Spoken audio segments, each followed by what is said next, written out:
from controlling our own sovereign borders, we literally are thumbing our nose at the people who come in through the legal process and have done so for many, many years. And I understand, and we understand, and you understand that the vast majority of people who come into this country illegally are not coming here to be murderers or drunk drivers who kill people. But it's undeniable that when you allow millions of people to do so, X percentage will be up to no good or do no good.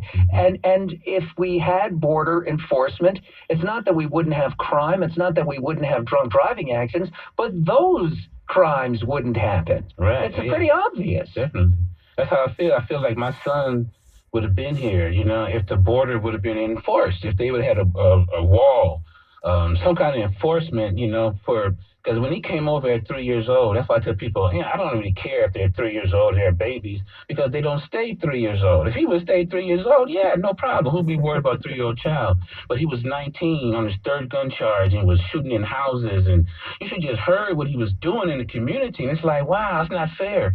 And, but when they come, like when they're at the border now in the caravan, they're going to come to the black community, where it used to be the black community. That's where they're going to live. We're already swamped with immigration on one side, the other side gentrification, and we're in the middle, and we have no black politicians saying nothing. No, because a lot of the local leaders in the city of Los Angeles are looking at demographics and they're saying, it's going in another way, so I got to be on the right side of that issue. And the irony is, of course, that even within the Hispanic community, and we talk about illegal immigration principally about Hispanics here in the Southwest for the obvious reasons, but people, when I was in New York, Upper East Side was all illegal Irish. Everybody, all these barbacks working on the east side of New York, all those guys were sleeping on mattresses in apartments like 20 deep, and they came in on a tourist visa and they never went home. But because of proximity, that's where the point of immigration is.